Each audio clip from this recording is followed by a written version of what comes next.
Hello and welcome, one and all, to the Governmental Reform's inaugural national debate. For all you lovely people out there, regardless of your rank, profession, or persuasion, do we have a show for you today. There's big change in the air as Stuart turned King Connor is stepping down to allow democracy to rule. What does that mean for the fair citizens of our nation? That's what we intend to find out today. I have with me here 3 candidates who have all met the criteria for candidacy by having a running mate and a published manifesto to list their goals and promises to achieve if elected. Now, here's how the debate is going to work. I'll be covering a series of topics from economics to national security and digging deep to assess their principles and abilities. The candidates are aware of the topics and the schedule of events, but they will be hearing the questions for the first time when I ask them. Let's see how well they've done their homework. When I am speaking to a candidate, only that person may respond, and only to discuss their party's intentions, not anybody else. There will be no bickering on my stage. They will instead present themselves as best they can, and it will be down to you, the voter, to decide when the election comes around. There will be 8 topics discussed today, and a candidate may choose to let their running mate answer the question instead of them. However, this option can only be taken twice, and cannot be taken on the final topic, which is discussing the candidates themselves. Finally, in the interest of time, candidates only have about 2 to 3 minutes of response time for each question. Now, before we begin in earnest, let's say hello to all of our candidates. Wysh, tell us about yourself. Hello. I am a part of the tea guild. I'm a tea florist, and for today I'll be here because I think that there are certain things in Spifftopia that could change for the better. And that is why I have decided to put myself up in a position of leadership, and hopefully it will be for the betterment of everybody. Very good. Mayordomo, tell us a little about yourself. Hello, I'm Mayordomo or Mayor or Domo or Goliath, depending on who you are. I'm the arena manager. Have been since the old times, mainly because everybody else died. I'm usually at the arena and trying to manage that chaos. And I'm presenting myself as mayor for this election as the leader of the KISS party. Keep it simple, stupid party. My running mate is the Sage, or JCBSG. For clarity, we shall point out that Wysh's running mate. Yes, my running mate is Sis. Now, Sock, tell us about yourself. Hi, I'm Sock. I've got a long history of standing up for the rights of the average Spiftopian. Ever since I got off the ship, I've been working to build up the power base of the Democratic Front to bring equality to Spifftopia. I'm running with uood, who's a long-respected knight and a noble fighter against heresy. Fantastic. I'm happy to have you all with me here today. This is an incredibly formative time for our nation, after all, and we only have this opportunity thanks to the good graces of our King Connor making clear his stipulations for what a new government requires. Democracy, minimal government size, and term limits. However, the details were left open so that a dictator would not fully dictate how a democracy would work. This is your job. Each of you is proposing a form of government in line with these stipulations, so let's hear from each of you in turn. Wysh, democracy is the name of the game, so how will people be able to have their voices heard under your system? Well, for my system, how the people will have their voices heard is through the form of proposals, in which every single citizen of Spifftopia can bring up something that they feel needs to be changed, and it will be looked at with equal standing as anyone else. The current system where peasants have to go through the guild leaders and then have to go through the alliance leaders and so on and so forth, it does not mean that every single citizen's voice is being heard, because at some point it becomes a majority, right? A majority system. So for what I want to put forward is that everyone, no matter what standing you have in the community, you are able to make your voice heard. You are able to demand, well, not demand, but you are able to ask for change, and you will be treated equally as any other citizen of Spifftopia. Now, the number of officials in your government need to be kept to a minimum. How many will you have, and why will that work?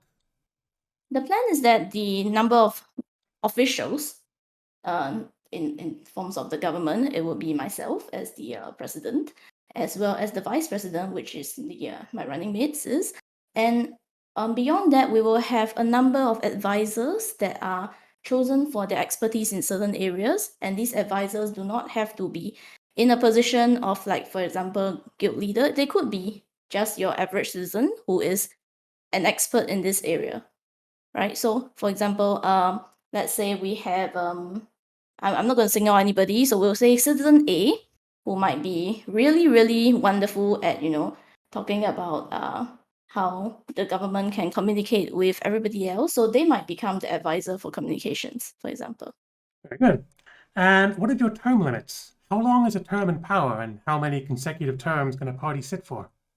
In terms of term limits, I believe we have, in general, all of us have decided on something around maybe 2 months. So that would be the kind of timeline that I'm looking at. All right, very good. Thank you, Wysh. Now, Thank Mayordomo, you. democracy. How will Uh, you be able to have the people's voices be heard? My proposal for a government is basically moving to a more smaller, more manageable model, more like a city or town government with a mayor and an assistant mayor or vice mayor, however the title my running mate prefers to be called at the end. They would exist basically as a main person to which guild members and other people could talk to. Apart from this, I would propose 2 other major changes, which would be moving whatever form of government we have from the old spiffing castle into the old courthouse. If you know about the old courthouse, it's the one with the big cage outside and rather pretty inside with the stained glass windows. Apart from that, I would dissolve the final trappings of the old Senate and propose that each guild would represent their interest one-on-one with the mayor, assistant mayor, or whoever happens to be covering for them during that particular session if they're not available. The guilds and the mayors. I would propose the creation of the Assembly of Commons, which is basically a office or group that would be used to represent private or non-guild affiliated issues. For example, and apart from that, I would propose a Office of Immigration to try and get more people to come in, but that would be a more future plan. The So, church should be in effect separate from anything from the government. Also, that to keep the number of officials minimum, how many will you have? I would propose the mayor, the assistant mayor, and at most 2 councillors, and maybe the guilds should get 1 person to represent their public relations, like 1 person that goes and talks to the mayor and talks to other people. Understood. And what are your term limits? I would propose 4 to 5 sessions. Very good. Now, Sock, democracy, name of the game as we know. How will the Let people be me heard under your system? We will have our mayor and vice mayor be democratically elected once every roughly 4 sessions. Exact term lengths are not yet decided. And on top of that, we're going to, on roughly an alternating frequency, have the guild leaders be put up for election in their guilds. And then these elected guild leaders will come together to form a parliament who can advise the mayor and repeal unfair bills to provide a counterbalance to the mayor's power. So this allows for dissenting voices to be officially heard in government and gives power directly to the people along structures which already exist in Spiftopian society. Very good.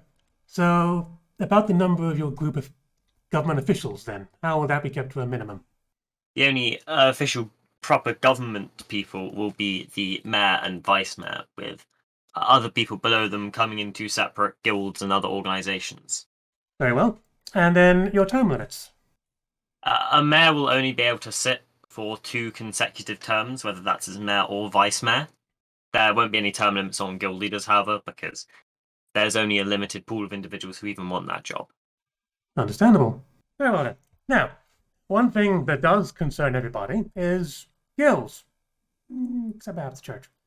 Guilds act as a monopoly on specific industries and require a significant number of people to start a guild. Mayordomo, The second point of your manifesto puts a greater focus on guilds having a direct relationship with your mayoral office, but you have no talk on changes you might make to guilds as a system. Would you say what we have now works well enough? My particular view on guild structure is that each guild is a nation or a organization unto its own. For example, here in the arena, we're a more communal a communal group. We share everything between ourselves. While I've seen that I'm not sure what the miners do or the merchants do. So I find that trying to intervene on how the internal structure of the guild is working isn't really conductive. But I do propose that they have to have a PR and communications officer, to someone to interact with the outside of the guild, be it with people or with the mayor's office. That's all I ask from the guilds, truly. So the And maybe not to structure, poach so many people from the general population. so the But that's more structure of guilds at the moment is something you think is fine and wouldn't change. Is that right?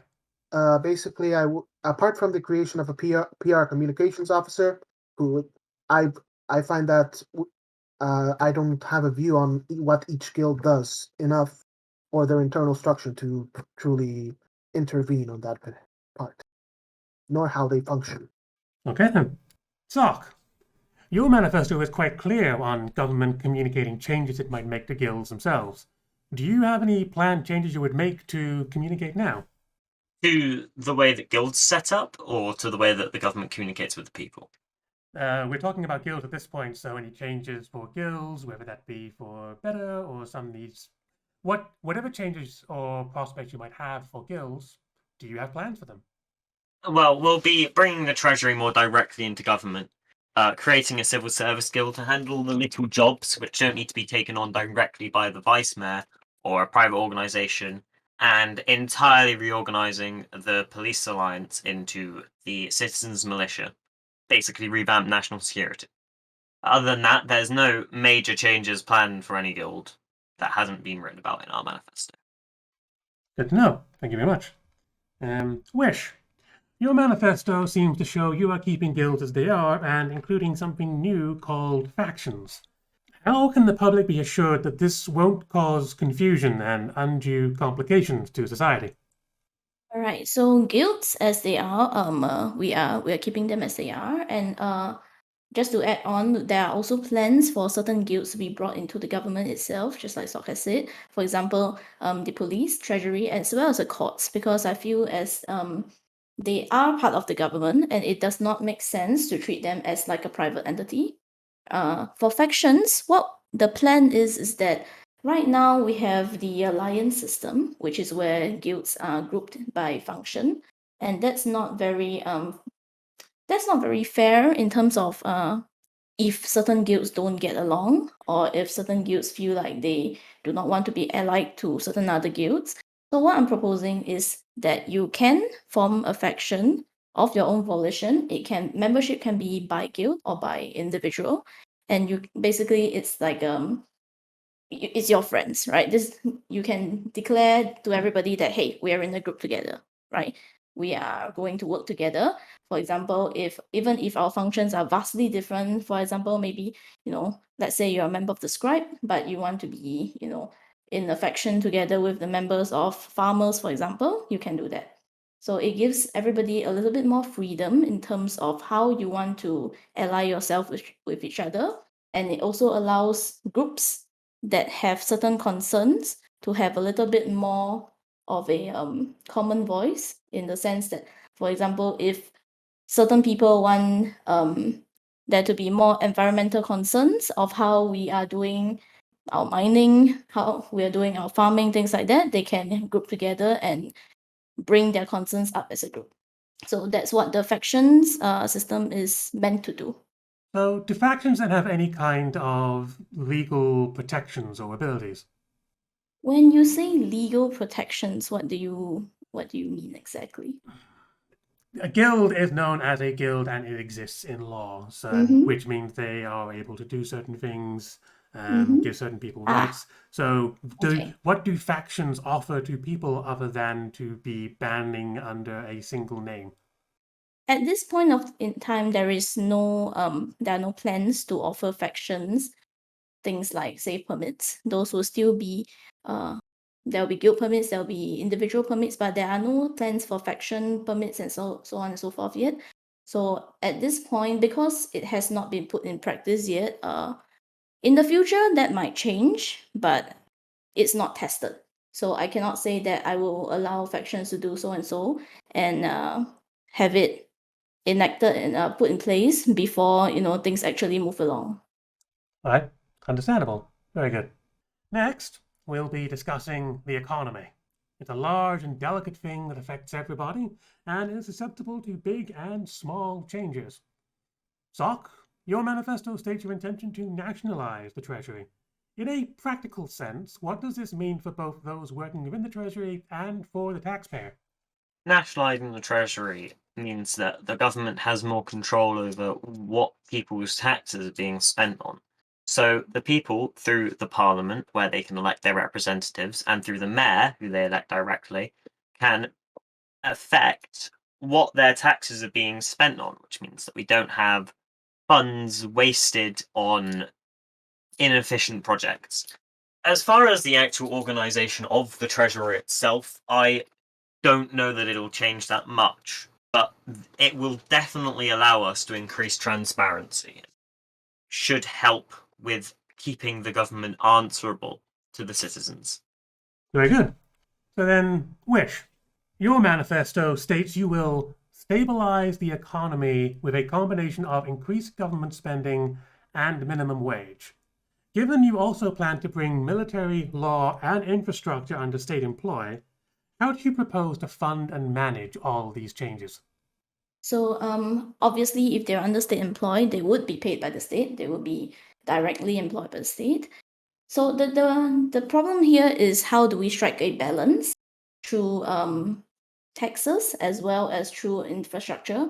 And what I want to do actually is to get the money circulating. So there may be a situation where the taxes might be slightly higher, but you will also get a steady source of income for both citizens and guilds. So once we have that, once we have all the money, because right now what the issue I see with money is that a lot of people are hoarding it, and a lot of people also lose the money based on they die and their bodies are not recovered, or they are away from Spifftopia and they are holding on to money that could be used in Spifftopia. So what we are trying to do here is to make sure that all this money remains and all this money can circulate and create a better economy. Regarding the salary that we are paying to the guilds that we'll be bringing in, we will definitely be bound by the minimum wage as well, and there will be also certain bonuses in terms of, for example, risk bonus, in terms of expertise bonus as well. So it depends per I would say role in the government. The concern here, though, is that with all that you plan to bring under state, that would be approximately half the people in the city, which means the other half of the people as taxpayers would need to be paying all of those salaries, which may well result in high taxes. How do you reconcile that? I am not sure why you believe that only the people who are not employed by the state will be paying taxes. If you are employed by the state, you are also still subject to taxes. It's just that your income source is from the state directly and not from the jobs that you take on. Very well. Mayordomo, you plan to collectivize taxation on guilds. Can you elaborate on that? Now I move my economics to my running mate, the Sage, who'll be talking about that. Very well. Sage? Yeah, the collectivized taxation on guilds would be Mayordomo, and I have not talked about economics in a while, but I can cover everything that is in our manifesto. Sorry, there was a mix-up with the document. Okay, basically the collectivized thing. I'm sorry, Mayordomo. You You're not- said that your running mate could answer the question, which means you would not be able to yourself. These are the rules that were set in place, I'm afraid. So on that particular question, I actually can't answer fully because of a mix-up with the documents. So, but I can say how we would boost our economy by, which is directly related to our push forward for monuments, which would be by providing more temporary jobs for people as builders, harvesters, and land clearers, allowing for construction. I hate to interrupt, but Moses, didn't you say there was a time limit on how long candidates have to answer I've been questions? keeping that in mind, and we were nearing the end. I was seeing if you had a moment, but it seems that time has passed. So thank you very much for your answer. We will now be moving on. So, one of the founding tenets of our nation stems directly from the God King himself, namely that of religion. It has spilt blood, defended against heresy, and anointed saints of true virtue, such that religion is an important part of life for many citizens. Wysh, as a new government capable of implementing laws that could impact the practice of faith, what relationship do you intend to have with the church? All right, our relationship with the church is one of mutual respect, and as a token of that respect, I have not approached them in any way, shape, or form regarding the elections, because they have expressed their desire to keep entirely out of politics, which I do agree with for the church to do. So we will be treating the church as they are at the moment, which means that they will be separate from the government itself, and they will be providing services for our religious needs. Very well, short and brief to the point, simply leaving them alone to do what they need to do. Understandable. Mayordomo, very similar question. As a new government, what relationship do you intend to have with the church? Well, with the church, I intend that the church has to be completely separate from the running of the government. They have to, because recently we had a lot of problems recently. The rise of dangerous behaviors and moral depravity has risen a lot in the recent times. There's been murder, there's been redstone use, there's generalized mayhem. Just the arena itself has been rampant tunnels all over the place, just getting in. And we do need some guidance into how we should act now under the auspices of the God King's commandments, if there is any. So I would say that the church should act as its own separate entity to the rest of Spifftopia, focusing on three things: removal of dangerous cults, the management of dangerous artifacts, and the moral fortitude of our nation. Very well. Good core values to work with. Sock, your turn. As a government capable of implementing laws, how will that react with the church? I'd like to hand this one over to Uood, please. Certainly. Hello. So the church is obviously an incredibly important part of our society. They have, as Wysh mentioned before, been very adamant in wanting to stay out of politics, and of course, we are going to keep respecting that. They will not be obliged to work with the government at all. But the fact of the matter is that we as a nation are facing incredibly large threats of heresy. There is huge amounts of heresy going on under the city, as we've seen in the caves because of the expeditions that myself and Sock have been on. So we are going to, we've committed with our constitution that anyone is able to read to give all citizens the right to live free from heresy, and that is an incredibly important part of our constitution. We're going to continue to support the church's efforts into trying to rid the city and the surrounding areas of heresy, and that is really the only interaction that we're expecting to be having with the church, to continue to work with them to make everybody safe. Oh, and one final thing as well. The Constitution also obliges that all citizens have a duty to praise the God King. We feel that that's an incredibly important part of our culture, and we do want to ensure that that will be continuing. Very good response. Thank you. So, a topic that was on many people's minds when I asked around the city was that of national security, be it internally regarding crime or externally regarding wild mobs. Wysh, your manifesto states simply that measures will be put in place to protect citizens from both monsters and criminals. This acknowledges both internal and external threats, but how do you intend to achieve this protection? So regarding external threats, you'll notice that we mentioned we were going to set up patrols, as well as there is a wall planned to go around the city, and that will help to keep the city center itself safe at night, especially when there may be monsters appearing. And we know that this has been an issue in recent times, because people do report that they have had encounters with extremely strong monsters. So that is one area that we'll be focusing on for the building of the wall, and especially the patrols. For the threats from within, we are talking about people who have suffered from robberies, people who have suffered from being assaulted, people who have suffered from sometimes being very unnecessarily killed. So that would be something that we are addressing as well. So besides our night patrols, we will also have day patrols, and as a part of bringing the police under the government itself, under the state itself, there will be patrols going on. And I am pushing for something that will make all this activity a lot safer, both for the officers and for the citizens as well. So what I want is to have a no violence kind of national security, where even if you are a criminal and you are being arrested, there is very little risk of yourself being assaulted or being treated in a physically violent manner. So that is currently in the works. I'm pushing for that very strongly. And it will also provide our officers with a level of protection as well against people who might accuse them of misusing their power in doing their duties. Because if they are physically unable to hurt the criminal, there will be no cause for accusation of people misusing their powers. So I'll first ask that your main solution here is to increase patrols, but what if there is perhaps not enough active members of the guard or the police to fill these patrols? How will you handle a possible shortage of staff? Yes, shortage of staff is a very pressing issue right now as well. What I'm planning to do is we are in talks with the warriors to see whether they are willing to be, come into the city and work as part of the police force.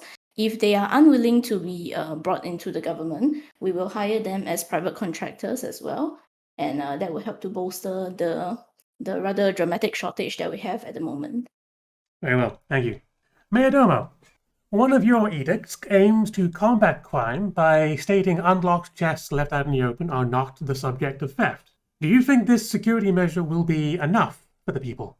Basically, this is regarding chests that have been left out in the open without any locks or anything. This is what you stated. Yes. Do you think this as a measure of national security is enough to allay the security concerns of the nation?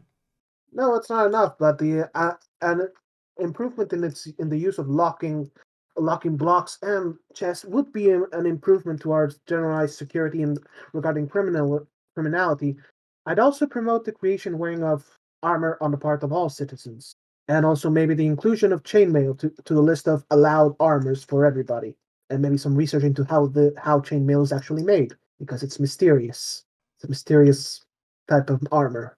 Basically, my rule is that if the chest is not locked and it's out in the open, it shouldn't count as a crime to go looking inside of it. And do you have any plans otherwise regarding external threats, other methods of keeping the wider nation safe? Armor. Lots of armor. It's simple. It is simple, I grant you that. Thank you very much. Sock, your plans include a citizens' militia to bolster the Guards' forces for protection. How do you intend to run this program? The citizens' militia is a systemic change to the way that the policing is carried out in Spifftopia. Right now, we have a small core of professional guards who, quite frankly, are entirely ineffective due to a complete lack of manpower. By instituting the citizens' militia, where this small number of professional guards will be bolstered by conscripts from the wider populace, we're hoping to imbue in the regular citizens of Spifftopia a deeper respect for the law and how policing is done, and to imbue in officers a greater connection with the wider population, to cut down on the us versus them mentality which has been brewing under the surface of Spiftopian society. Very good cause indeed. So, how might this, on a more granular level, work, if you're able to say? Well, people will be drafted from the guilds to be militiamen for a period of 2 sessions. We'll give them a amount of training necessary to operate effectively as a guard, and then assign them to a captain who will be one of the professional members. So the captain will be able to watch out for the conscript members and ensure they aren't abusing their authority, and the conscript members will be able to watch out for the captains and ensure that they aren't being corrupt. The system has its own built-in watchdogs. Very interesting plan. I'll be intrigued to see how it works if you are successful in the election. Very well. Now, over the last 2 months, there's been a lot of scrambling to get guilds back in business and operating as normal, which means the city itself has often appeared quite empty and quiet with everyone so hard at work inside their own places of business. Question to everybody, Mayordomo first. How would you propose this level of city stillness, this lack of public activity, be remedied? By the creation of an office of immigration, which would try to recruit immigrants from the mainland. Also, I am not sure how possible this is, the inclusion of villagers or testificates into Spifftopia, but I'm not sure how possible that is. Beyond that, it's just we've been so very busy with just everything. We're starting to start to sort of normalize right now, so who knows how it's going to develop. Very true. So certainly adding more people to the city would have a better chance of improving activity. But with the people that we have now, if immigration otherwise takes some time, are there any plans to help increase the vibrancy of the city with what we have right now? Right now, it's the same as it always was before. We were supposed to, a long time ago, there was a plan to allow people to make their own homes. There was make houses in plots, but everything was sort of abandoned after the IRS pyramid incident. So truly, everybody's just stuck where they are at their guild houses because everywhere else is kind of dangerous at half the time.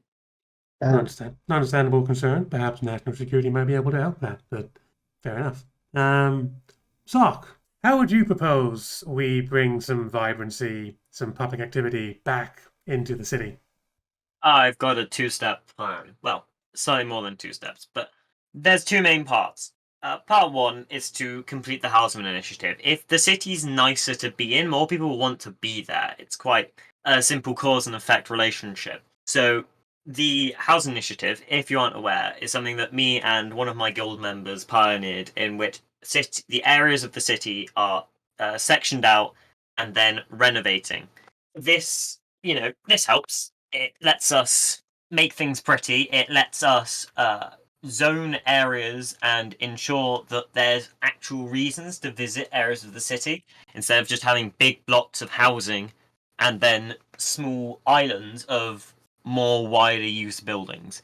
The other part of the plan is to increase the amount of things to actually do in the city by encouraging the development of like taverns and providing funding to the Entertainment Alliance to put on plays and have other places to go in the city.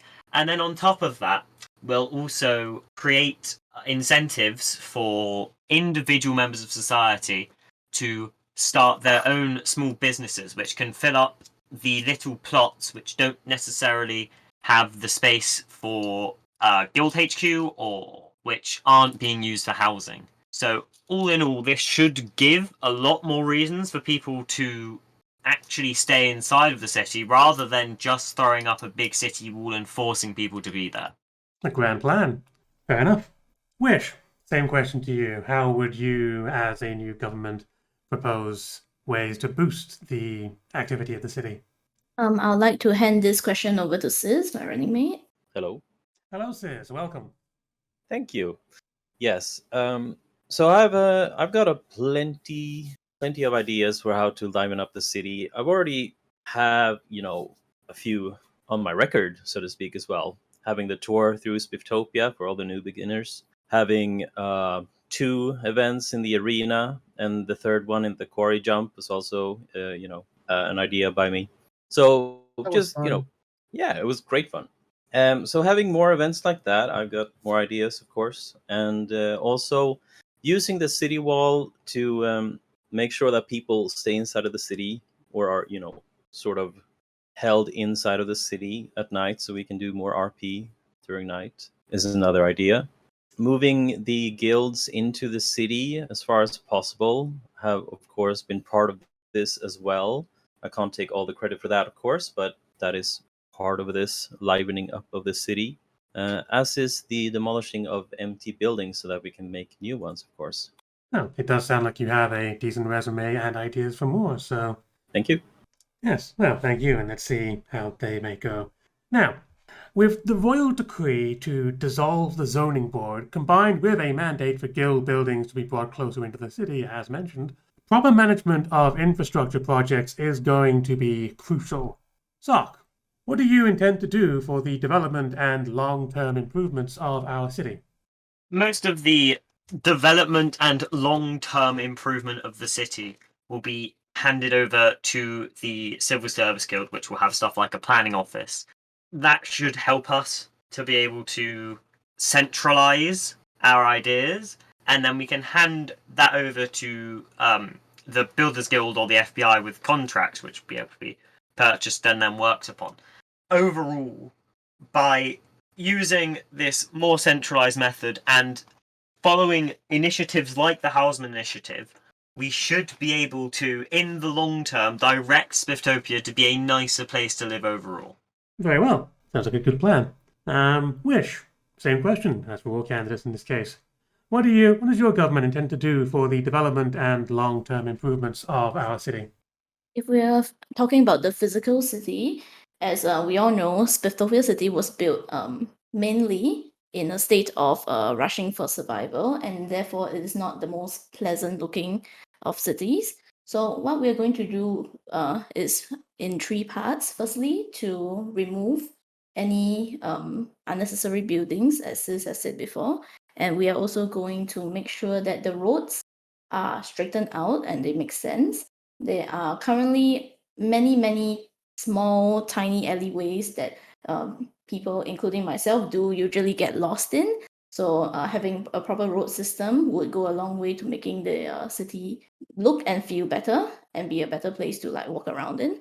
And from then on, we will be moving in the various guild HQs as possible where possible, and we will be using the roads to guide where the buildings can be placed. And there will also be a certain plan for where businesses can be placed and where residences can be placed. So there will be some zoning involved. And hopefully that will create a more logical way of laying out the city, and it will help the city to be able to develop further in the future. Very good. And Mayordomo, what do you Well, intend to do for the development and long-term improvements of the city? my own plan is very simple: standardization and infrastructure review. Basically, I propose that we implement a series of standardized lampposts and signposts to be distributed across the city.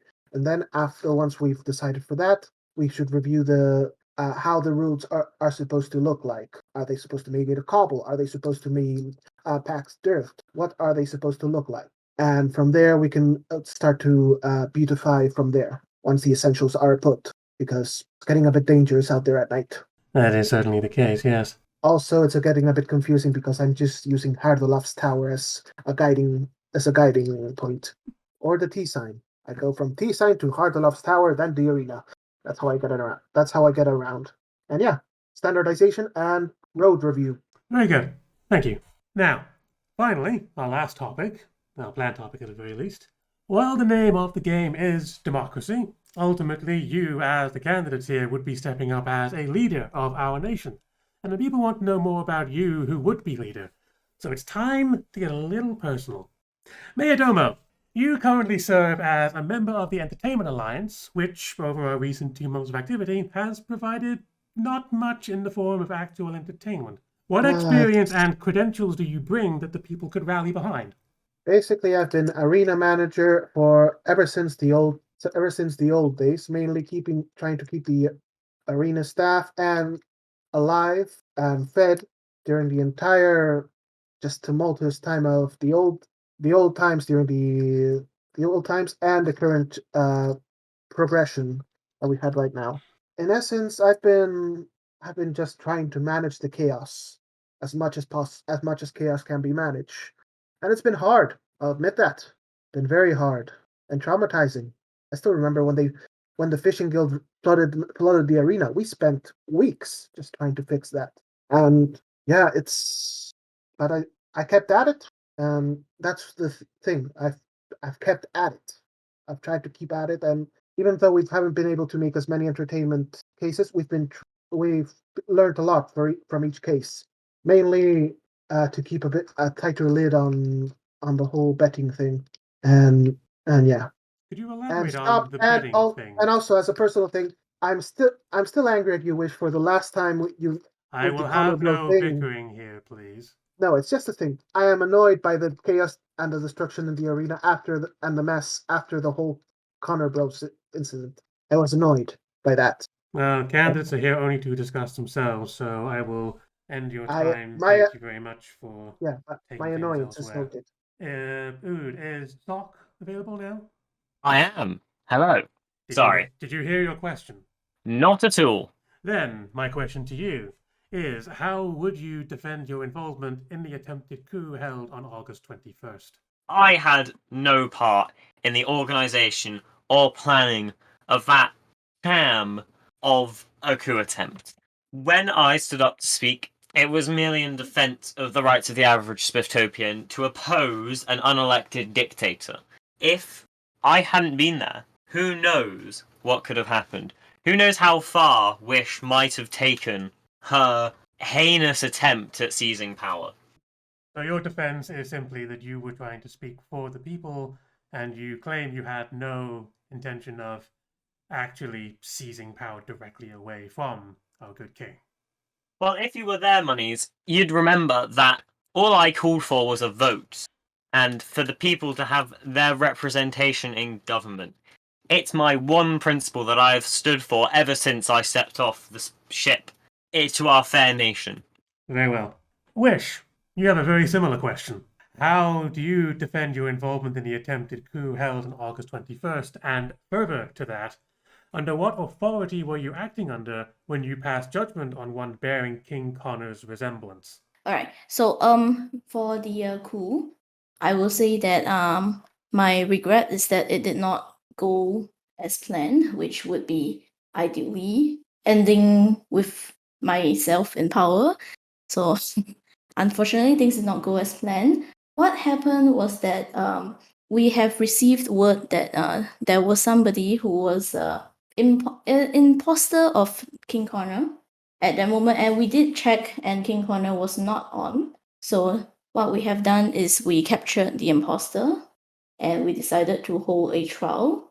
And it was also an attempt to force a change of government, as I was aware of several other parties who were intending on being in power at certain points. And I felt that due to the situation in Spifftopia at that point of time, which was that it was quite volatile, it would be for the benefit of everybody if things were to be hurried up a little more. So the rationale behind the coup was twofold. Firstly, because we had information of somebody who was wearing the Connor suit. And secondly, because we wanted to, or personally, I wanted to make sure that the people who were vying for power in Spifftopia would, instead of doing it in the background, would come to the forefront, and that directly led to the voting that SOC proposed, as well as this entire election proceedings that are going on. So if you claim you had information of someone wearing a Connor suit, why did you not make that known and instead continued as if you were dealing with the actual king? We did that because, firstly, there are certain questions that came up when King Connor took power, of which the foremost is where is God King Spiff, and why he has not returned to us since the days of old. And because we had the Connor imposter in hand, we decided to use that in order to get answers without actually putting the actual King Corner on trial. Very well. Thank you for your answer. Now, that is the last topic I had planned, but as we seem to be doing reasonably well on time, I will go once more around each candidate, giving them 5 minutes to speak on whatever closing statement they would like. No particular topic in mind. It is free for them to use however they wish. Mayordomo, let's start with you. You have 5 minutes to speak of whatever you so choose regarding your party. Well, I started our party of the KISS, keep it simple, stupid party, mainly fueled by spite, because I wasn't really satisfied with the options that were presented to me on the other fronts. Yeah, I haven't done a great showing, but I do maintain that my three original points that I started this campaign with: progress, faith, and monuments. Unfortunately, I couldn't indicate a lot with the monuments, but it's what it is. I've lived here in Spifftopia since the times of the God King. I rose to the position of arena manager mostly by accident, mainly by surviving. There was about 4 to 5 other people before me. All of them died, in various hilarious zombie-related ways. Well, my plan is simple. We have to get people. We have to advance from our current closed-off state, and we need things to inspire us. The main ways we have to inspire ourselves is through the old monuments, like Hardelop's Tower, the Spifftopia Castle. Even the old church was inspiring in its own way, in its simplicity. And we do need something big, simple projects to keep our focus. Because if we start going all over the place, we just don't get anywhere. I am mayor. I am here. I'll be at the arena most of the time. Sage, do you want to add anything? I'll suppose that he doesn't want to add anything. Keep it simple. That's all. Wysh, you have 5 minutes up to that to make any final statements you wish. All right. So the entire reason I am running in this election is purely for the betterment of Spifftopia. From the beginning, I was concerned about 2 things that I feel most peasants or citizens of Spifftopia would be also concerned about. Firstly, is that the environment in the city in recent times is not the safest. And I'm talking about things like interpersonal or interguild conflicts that spill over, causing arguments, strifes in the street, as well as the rampant increase in crime, in part very much due to the lack of trust and manpower that the police have. So that's one area that I really was very concerned about. I feel it very personally. The other area is that the current government system, which is before King Corner took over, which was the Senate system, it was very, very slow. It was tied down by a lot of bureaucracy. And in fact, since we have returned to Spifftopia, we have not even gotten our permits yet. And I've heard from people in the JNL guild that the court cases that have been backed up have still not been resolved. And I don't think that's an ideal state for our government to be in, considering that all of us would like to, contribute, would like to see Spifftopia develop into something great. So that's the 2 reasons that is driving me to run for this election. Beyond that, I am a peasant. I work for the tea guild. I pick flowers. We sell tea. And I do not have any grandiose ambitions to rule, but I do very much want to fix Spifftopia so that everyone can have a safe and wonderful environment to live in. Sis, do you want to add anything? Yes. I feel like the question of the infrastructure got skipped, but I suppose we should focus on more important parts. I feel like we didn't talk about the issues that we had with the previous Senate, and that's why I'm for Wysh keeping things simple, as Mayordomo just said, right? We need to make a lot of changes, and we need to make them fast. So that's why I'm supporting Wysh. I think I'll leave it there. Thank you very much for your final words. Sock, the final party. You have 5 minutes to speak of whatever you so choose as your final statement. I want to start off by handing over to my running mate Uood, who's been itching to talk this whole time. Hello, everyone. Thank you very much for everything. I just want to start out by saying thank you very much, Monies, for running this debate. You've done a fantastic job. Thank you as well, of course, to the other candidates. Fundamentally, we're all here because we have issues with how Spifftopia is run. We're upset with the state of things, and we all want to make it better. And I can absolutely respect that in our in my running mates, in my my own party, in the other parties that are running. We want this land to be run better because we love it, we enjoy it. My issue is this: the entire state of Spifftopia is built upon a legacy of a single ruler. The entire system on which everything is built was built haphazardly. It was built in a rush. There was no real rhyme or reason to one individual thing. It was a lot of people trying to vie for power in an incredibly chaotic time. Therefore, I do fundamentally believe that the only way that we can really get things to change is by completely tearing down the old system and building a new one from it. Now, that sounds scary. I acknowledge that. And we've made some real efforts within our constitution to ensure that the transition of power will be as smooth as possible. But we do, at the core of it, really fundamentally believe that the old system is fundamentally flawed and we need to make a new one, and we need to do that together. We can't have any centralized power doing that. It needs to be a collective community effort. That may be slow at points, but that is something that needs to be done. Only by fundamental change from the ground up can we truly make things better for everybody. We have a new constitution. The other candidates do not have a new constitution. We have written a new constitution, including a new form of law. We have new bills that we want to enact to properly make sure that the new Spifftopia will run smoothly, including transitionary bills that make that transition as smooth as possible. We have a government with two powerful people and then systems of checks in place so that the people can have their voices heard as well. We have a plan for more protections of the citizens' say in all forms of government. We have a commitment to fighting heresy under the city, which other candidates have not managed to mention in the entire time, unfortunately, although that is an incredibly pressing issue. We have commitments and plans to make the entire city safer for everybody, to increase community responsibility through the citizens' militia. I really do believe that we have the best solution for this. I hope that we, throughout the course of this debate and our campaign, have convinced you all that we are the best solution for it. And I absolutely acknowledge that other candidates have some fantastic ideas, and I would really love them to be able to participate in the system that we build to bring those ideas to fruition. Thank you very much for your time. Any final words yourself, Sock? Just wanted to say that it's taken us all a lot of effort, a lot of blood, sweat, and tears to get to this point.